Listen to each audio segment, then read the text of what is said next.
Hello and welcome back to another episode of Fintech Focus TV with me, Toby. Today I am delighted to be rejoined, this time albeit from a very different location, from Adrienne from VoxSmart. How are you? I'm good. How are you? Nice to see you. Likewise. So I put a hint in there, a little clue, a very different location. Last time we were talking from London. This time, other end of the world, you're out in New Zealand. How's it all going out there? Very well, thanks. You're right. I've made the move back to live in New Zealand as obviously a Kiwi native. I can make my way back and the border's open for me. We moved back maybe 6 weeks ago. So I did my managed isolation for 2 weeks in a hotel with 2 kids. Lovely. That was fun. That was, yeah. I wouldn't recommend it. And we have landed in Queenstown, South Island of New Zealand, where we are opened a VoxSmart office. So we've got a number of people working for us out here supporting the global expansion that we have with our Australian and New Zealand clients. So far so good. It is summer here, so that helps, right? That so definitely when everyone does else is complaining about the cold and I've got 30 degrees and a lake at the end of my road, it's fine. As I'm sure that's the opposite. Sit here having walked in the freezing cold this morning and it's still dark. I know it's late for you out there, and thank you so much for doing that. Not a problem. I can definitely be jealous of that one. Listen, there's loads to talk about on all of that, and I want to go into the growth. I want to go into everything you're doing about internationalising the business. There's so many interesting things that we can get through. Before that, there'll be people there who haven't seen you on the show before. Give us a little bit of background about yourself and VoxSmart. Oh, yeah, of course. So I'm Adrienne Muir. I'm the global COO for VoxSmart. I've been at VoxSmart for about, it feels very good, for about 5 years now. But my background mainly was in markets infrastructure. My first overseas experience leaving New Zealand, hitting London when I was I think it was 21. I started working in fintech, really, if you think about it that way, because I was working for Life, taking the floor from open outcry to electronic trading. Now, I was only very young at 21. I think it's been 20 years since then. Let's work out how old I am. And so I took a love for exchanges. I really loved what was happening there. I worked with a great bunch of people back then. I think I was doing testing and, project support and a whole lot of things like that. All the fun stuff. All the fun stuff, right? But it really started to look at what was happening and why these changes are happening. When I came back to New Zealand, I worked in the New Zealand Stock Exchange. Again, sort of between that sort of technology and business. And I had a big passion for what I was doing and making change. I put new technology into the New Zealand Stock Exchange and then went back to London to work for the company, really from a software vendor perspective, because I felt very passionate about getting this well-rounded capability, which I didn't feel like I had just working in exchanges. Meeting VoxSmart was a really interesting point for me because I'd just come out of working for a large company, and I'd also just sort of had my kids, and I really wanted the opportunity to build the company that I'd always really wanted to work for. Yeah. And I'd spent a lot of time in financial services and working for exchanges and honestly working with some phenomenal people. And I had some incredible people to sort of pull upon my knowledge. However, I also had some really negative experiences as well. And I think everyone has those. So it's kind of like, what have I learned from that? What have I learned from this? And what would I like to see? Now, have I done everything right? No. And I wouldn't expect anyone who's done that would have. I've made mistakes through that journey, but coming into the VoxSmart journey was really interesting because I could kind of see what we were trying to do, and I had a real good feeling about the technology. And I actually think fundamentally, I quite like building stuff and I like working with people. So we've gone from, I think, 7 people when I started in a room in Farringdon. Apparently it was bigger than the last room I'd had, but it was very small. It didn't have a door on it, and I remember thinking at the time, this isn't going to work because I'm pretty sure information security is important. And we have continually grown, but at a very steady pace, backed by some really good investors over the years, more recently being backed by a Tosca fund, and really sort of, I think I've termed it last time we spoke, Toby, I think that culture's no accident. We're really sitting down with the senior leadership team that we have, working closely with Oliver Blower, our CEO, and building out a values-based company. And a lot of people, maybe they rolled their eyes at me, but I did go back to university after having my daughter to study organizational design. And really look at how you grow good businesses, because I've been part of many great businesses, but also I felt that sometimes they weren't really leveraging what was important to people. Yeah. And so we sat down and really thought, okay, if we're going to do this, and in a startup, you've got to really take hearts and minds with you. We became a very strong values-based company. So my background has always been in fintech, and it's kind of taken me on this lovely journey to working now in a company that's still got its very much a handle on financial services, because we work so closely with financial services, but working for a company which is really innovative, working with great people, and allowing us to also grow slowly and steadily over time, which has just been such a privilege from my perspective. I mean, it's fascinating, all the stuff you talk about in there. And look, we've spoken on the show before about you and the culture of the organisation and how that's important to you. And it's very, very clear. It sort of screams off the page. That being central to the whole strategy of a business that's, as you say, grown from 70 to over 150 odd people.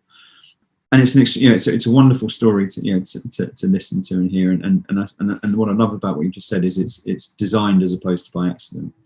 Over that period, I think at certain stages it's quite easy to sort of foster that culture, and as it grows, it becomes more and more difficult.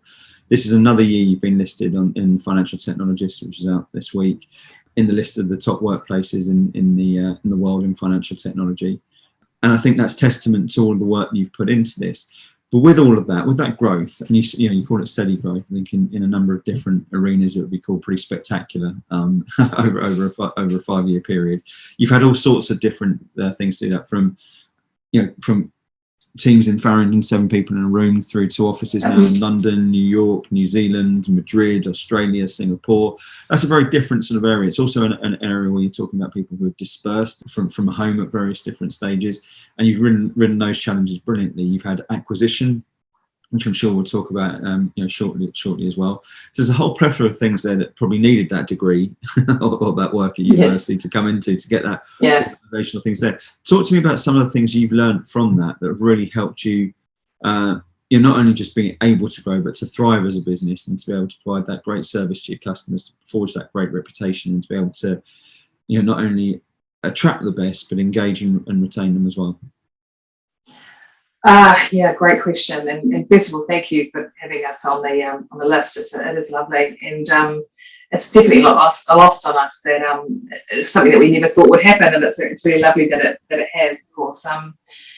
Look, I know that I went back to university, right, but I don't think this is a book smart approach to how you run a business. I mean, of course, I've read the books, and you've read the books, and I think that's lovely. You can take what you want from those. What I've found as we've grown as a company has really been around a couple of things, like really making sure that we're quite authentic in what we do. I like to think, and this is a good thing and a bad thing in some ways. I mean, I'm not perfect. In fact, I'm far from it. But I try and be pretty authentic in my leadership style. I don't really want to be, oh, sorry, you can't speak to me, or don't call me. That doesn't work. I really wanted to ensure that as a team, we were very involved. Because as you scale, of course, you're right. When you have 7 people, 17 people, you know what everyone's doing. One's just had a baby, or one's got a sick child, and one's off to a wedding for the weekend, and you know lots about each other. So you're quite close knit. And then you start to grow, and you're thinking, hang on a minute, I don't even know if I used to interview every single person that came into the business, and I loved that. And gone are those days now. But what you have to do is kind of embed that steady, strong DNA through the business of what's important and where your values are, as you're kind of empowering the rest of your organization to hire into those roles. And that for me is really critical, so that people know that, Oliver particularly is very open in his communication style. So am I in many ways. And some people might find that perhaps a bit overwhelming sometimes. Like, we're quite transparent. We have regular communication as a global company to ensure that everyone's on the same page about what's happening in the business. So the learnings are around the fact that I think you've got to be, and one of our values is resilient. You've got to be resilient enough to kind of roll with the punches, and there are many. Yeah. You will hit and miss equally when you're hiring, and you know that more than anyone, Toby, because I know you've helped us in the past bringing great people on, and sometimes you get them, and others, sometimes it doesn't work, and you can't see that as failure. You can only see that as kind of the way that it works as you grow. So I think the talent acquisition and for us has been really interesting, because as we've grown, people have started to hear our brand and understand more about the company and who we are. In the beginning, I was like, we've got this incredible CTO, and I worked with him previously at Trayport, right? And I remember thinking, he's the guy that needs to work with us. And of course, I picked up the phone and was like, I'm working at a small startup in Farringdon. Don't suppose you're interested? And he had an incredible job. And he was like, yeah, I think I am interested. And that wasn't through an agency. I couldn't, not to be rude, but I couldn't afford an agency. I had to think about the types of people that would work with us really well. And now, Oliver Rooney, our CTO, is incredible, and people want to work with him. And that just kind of shows it along the way, in this industry particularly, and a lot of people like me who have worked way back at life on the life floor or worked for exchanges or whatever it might be, we've worked with some really good people. And so I think remembering through that process your own personal values and being respectful throughout your where you can be throughout your own career has been really helpful for us, as we have sort of said, we'd love you to join our team, or it'd be great for you to come on board. And then as we've worked with companies like yourself and we've kind of been, we've grown, people kind of go, oh, VoxSmart, yeah, I'd love to work for them. Or actually, I've heard of a guy that's worked there. It hasn't happened overnight, that sort of that brand recognition and the employee recognition, but it has kind of got better, and people are wanting to sort of work with us a lot, particularly now when you look at communication surveillance in itself. And people really were like, I don't even really know what you guys are doing. When I first came on board with Oliver, they were like, so you're going to put stuff on my phone? Like, that's just weird. And I had to spend a lot of time educating people, because they're like, no. I'm like, look, I don't want your personal phone, dude. That's just not what's going to happen here. But I think that education piece, and with the senior management regime coming into play, and conduct, and etc., everything becoming very important to enable you to do your job, people started to understand, oh, I see why. I often would talk about this trade surveillance and the execution of a trade. And then I was like, what about the communication bubble? I actually do it a lot. This is my bubble that I talk about. But all the stuff that's happening in that bubble, who's capturing that piece? Yeah. And that's where people go, oh yeah, good point. Because we know that that's often where the trouble sort of starts or ends. Yeah. And actually, everyone can get a bit like, oh, I really don't want to have this conversation with you, but I'm pretty sure you said that and I said that. We can go back to that now. We can alert people. We can talk to them. And VoxSmart's no longer just that mobile surveillance piece. We've got an incredible suite of products around communication surveillance. We have a really strong product around trade reconstruction, right? Our capability from taking financial markets voice to text, and that kind of a capability is really important. And more interestingly, as we talked about in the beginning, we've just done an acquisition with Green Key based out of the US, and that's around our natural language processing. So gone are the days where I was sort of 25 talking about data being Reuters and Bloomberg and ICE, and the data internally is becoming so important. And it's important for not just that I want to slap you on the hand reason. We're hearing now that there are a lot of people that are really focusing on the sentiment, for example. Like, are the brokers, close your ears to the brokers that are listening, but are they being kind? Are they saying yes and thank you and please? Or if they're meant to be talking about the 5 different products, are they talking about those products? And actually, we spoke to a broker the other day, actually was a head of markets, and he said, actually, this is really cool, because I can actually start to really look into when they're not executing the trade they should be. Yeah. And that started to become really interesting for me. And I was like, and people are also coming to us looking at our technology for so many different use cases. Everyone's talking about ESG right now, but people are going, actually, maybe we'll use your communication surveillance from an ESG perspective to make sure we're having these conversations and picking them up. So I love that about VoxSmart. Now, our story is so strong, and it's and people that are working with us, internally are so clever. Yeah. And as a company, we're still holding on to the DNA of who we are, even while we're globally around the world. And it just really helps to have the backing of great people who really want to see you deliver and be passionate and succeed. And that's what we want to do. And we know things can happen, and not every day's a good day in fintech, right?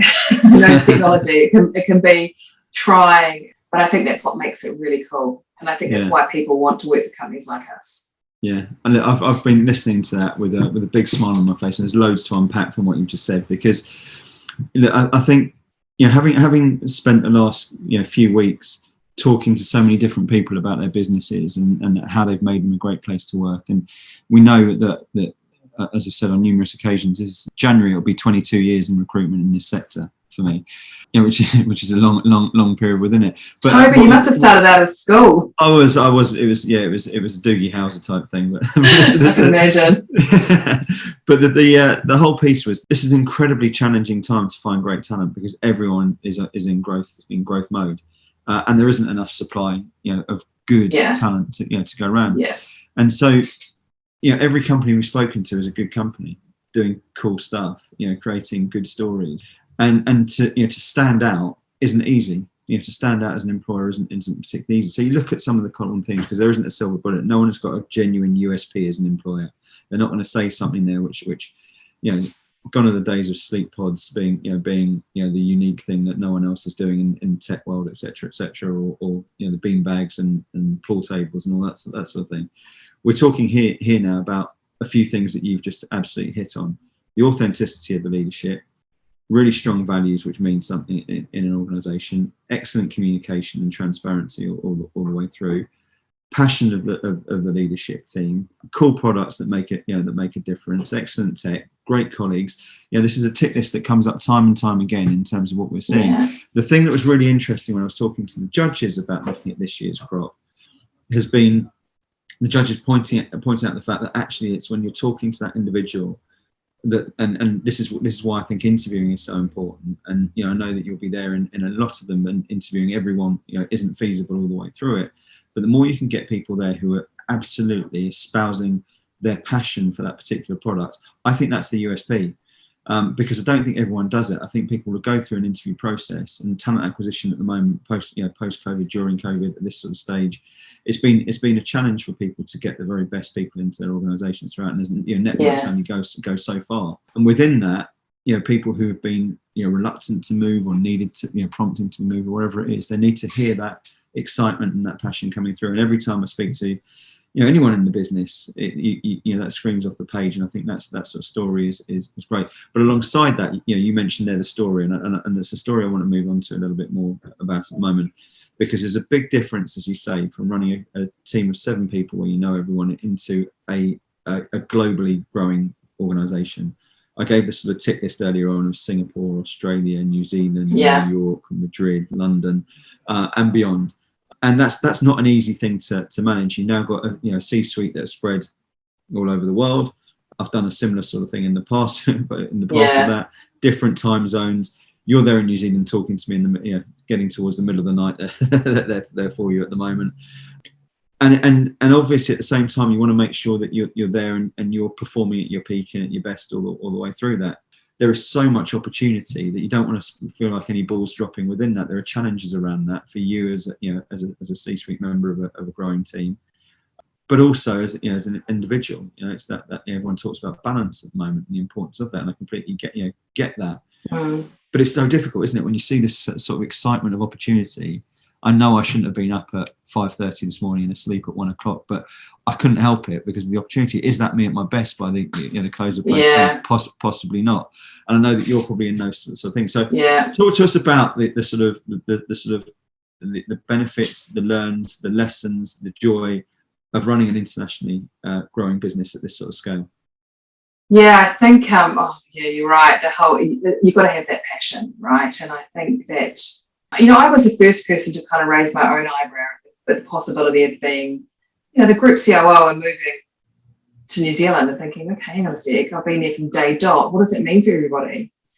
But I think part of your values is around collaboration and respect. And I really mean that, because we have, as a sort of a group management team, we've had to expand and bring in these incredibly strong senior managers as well, and together we're this global management team, right? And we speak my Friday morning, a nice early Friday morning start for me, but we all get on this call for 2 hours, and it's very structured, and it's really important that we have that face time with each other. And I think that has been, for us, really important, because going from that sort of startup to scale up is quite messy, basically. So when we made this decision, I put in, I couldn't help myself, the operations side of me, putting in the building blocks in place to make sure this would be successful. You can't just get up and leave a country and go to another country and hope for the best. That would just be foolish, right? So it was like, okay, what's the world going to feel like? And so it was putting in place a global support and operations team, knowing that I had a really strong EMEA COO and one in the US as well, and strong support here. That makes sense in terms of follow the sun. Our team are doing a very slick handover regularly, very important. We've got operations assistants on either side, one in London and one here, to keep the glue that keeps it all together. Because actually the weirdest thing for me, which I didn't appreciate, is running almost a 24-hour diary that you didn't realise that you had before in London. There was something from 8 o'clock until maybe 6 at night. But now I'm looking at stuff all throughout, and there's things that I have to really keep across. So having those two sort of people at either side of the world has been fundamentally, for me, a bit of a game changer for everybody. It also takes the heat out of me saying, actually, guys, I can't do that call. That will be 1 a.m. They manage that for me, right? They're the ones that make a lot of that stuff happen and just push that management team along. And I think that has been helpful. So the planning has been really important. The buy-in is really important. You can't just, I know I'm a New Zealander, but if this wasn't going to work, I wouldn't have done it, right? For me, it makes sense to make sure this is incredibly successful for everybody. And I think knowing that I love that sort of startup side of business, coming out to Asia Pacific with these 14 people, I actually get to have the best of both worlds, really. Yeah. I get to work really closely with this incredible team globally, but I get to have that weird startup feel like, oh, we're in a room with white walls and a blue tack picture of VoxSmart logo on the wall. It's awesome. Yeah. Every time we do something, like we've got a team out in Belfast now. We've got a team that are starting a new business over in North Star. There's another one which we're looking at the moment. We've got the hub out in New York. I love going into those offices and just being part of it, because it's like you say, it's the best of both worlds. We're a bigger business. It really is. Through various different phases, but you still got those pockets of real excitement around that. We were talking beforehand about this. I'm a big believer in sort of change for the positive, and turning negatives into positives. This has been a difficult period for so many different reasons, for so many different people, but within that there's opportunity. And I think you guys have absolutely looked at that and said, right, we're in this situation. What does it mean? How do we turn the world being turned upside down into something that can actually come through and be really beneficial for us and the growth of our business? And I think the revolution we've seen in VoxSmart over the course of the last 18 months has been absolutely staggering, and to manage that is testament to it. And there are things there that have allowed to do this. You being able to take this role on as it is now, I'm not sure happened 2 years ago, because of the way that everyone's learned over that sort of period. Absolutely. Talk to me about some of your thoughts around that, because I know that's something you're passionate about as well, right? Yeah, you're right. Apart from the fact, I think, I guess when COVID hit, a lot of us within VoxSmart and probably a lot of other companies that do similar stuff to us were like, I told you, you can go and work from home and we can still record your calls, just take it in our hands. We're going to help financial services work anywhere. So we were like, told you. And a lot of people, of course, obviously wanted to use our tech, and I'm sure others as well. I think you're right, though. The way you've had to change your way of communicating with each other, it changed massively. And all of a sudden you were coming into people's houses. You were sort of seeing them at their best and at their worst. But actually what it has done is this is a lot easier for a lot of people now. I used to cringe at the thought of having to, get on a call like this, and I've been like, oh, this is going to be awkward. Yeah. I think everyone can sort of say it's not awkward anymore. And I don't remember the old days when you had you'd have somebody dialed in on one of those spider phones and they couldn't hear you, and they'd be like, who was that and what happened then? And I always thought that people would talk over each other, but actually we've just assimilated incredibly well. And there's not many calls now where people are talking over each other. They're incredibly effective, and they allow you to do your job really well. So you're absolutely spot on. If I had had to come back to New Zealand 2 years ago, I think I would be doing my UK hours here to enable me to do my job properly, potentially. Yeah. But I think what's happening is, it doesn't really have to work like that. We are effectively able to communicate, in this world. It's not for everybody. I'm missing offices and, sort of walking into a big bubbling office, but it's not, I can have conversations via WhatsApp now, really quick ones. I can, we've got Teams, we've got Zooms, we've got, this conversation at the moment. I mean, apart from the fact it's getting, dark outside for me and probably for you as well. I could be anywhere in the world. Yeah. So I think when you're a global business, everyone's like, well, hey, we're a global business. And, well, you are, but you might just have a support crew. I really wanted to prove that as a company, we can be truly global. So even we've got senior managers, our senior management team is not large, but our senior management team is also based globally. Yeah. So if you're a client, you don't have to wait for London to wake up. I've done that. And then you've got to wake up in the morning and you're like, I can't speak to them yet, to wait.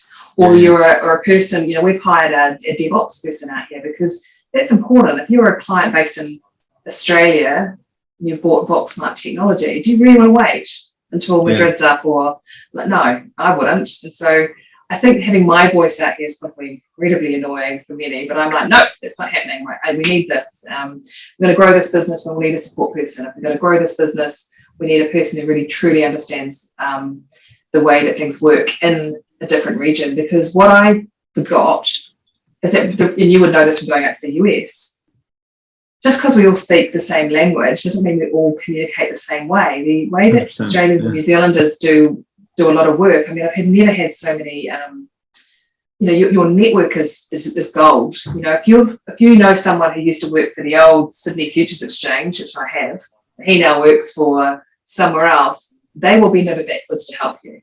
And I've had to really dig into those old networks and say, listen, I'd love to catch up with you when the borders open, which they will in a couple of weeks. And then you've got the US office, and the US customers want to speak to the US guys because they're different. And so I think that it's really important to think about that as you're growing out a company. What are the people expecting from you here, and how do they work? You can't just lift and drop. We've brought out one of our top technical account managers. We've got a strong team. He's come to Melbourne because he wanted to move to Melbourne with his family. And actually that works too because we bring our culture with us, right? And we try and move people out to the US too. So you've kind of fundamentally started in the UK and then you start to bleed out across the globe. It really helps keep your culture together and it helps keep it solid. I do get nervous that we'll have all these little bubbles, but I think if we can continue to communicate and, as you say, remain authentic communicators where we can, hopefully. It's a lot tighter as well within that, isn't it? The bubbles that, through communication are allowed to be a lot smaller. I'm interested from something you said there. There's obviously a lot there about people, moving, and yourself, being a Kiwi, getting back to New Zealand, and someone there going to Australia. How much of it is opportunity led and how much of it is people led? And does one trump the other? Good question. Look, I've always thought that as I was growing a company, I really wanted to give people opportunity. Like if I think about the opportunity that I had when I was 22 working in London, and I would say to somebody, I'd love to do that. And I'd say, yeah, go for it. There was opportunity. And I think there are career paths, I think there's a million times, but the career paths and there's career opportunities. So what if you're working at VoxSmart and you're 25 and you think, I'd love the opportunity to go and work in Queenstown, best place in the world apparently right now. Why not? Well, if we can make that happen, why not? Or go to the US, or I think that there is a lot to be said about having that as another unique selling point when you're coming on board a company. Actually, I'm young and I love to travel the world, and you've got sort of 6 different locations. Would that work? We haven't done a lot of that because of COVID. We have a strong sense around internal mobility and giving people opportunity internally and moving them on. But I think that's it would be great to allow people to do that. Equally, when we have looked to move, we were like, okay, well, we can, I think we're a great example. I could have gone to Auckland or Wellington or Christchurch or anywhere, right? But I felt that having an office where there was a real sense of technology and innovation, a beautiful place to be, was a unique selling point for us as a company as well. That actually have, not to be swap a city for a city, but to allow people to have a place that they can come and they can have an opportunity to also see a bit more of the world. that's pretty cool as well. That said, building out Asia Pacific, you've got to have someone in Singapore, you need to have someone in Australia, you've got to have somebody that, and you've got to be really steady about how you maintain your relationships as you grow. So we've got a very strong international flight. I mean, that I can get to the airport from where I'm sitting right now in 10 minutes. Wow. I can park there and I can literally board a flight and I can be wherever I want to be in Australia. It's easy, right? And you need to focus on that as you're doing it as well. So there's a few things that have worked really well, and I think that I'd love to think it's a bit of both, opportunity and growth, I think. Yeah, I think that's the right blend, isn't it? That you want to make sure you're there and you're backing people, but also have the right reasons for it at the same sort of time. There is so much. I can't believe how quickly our conversations always disappear.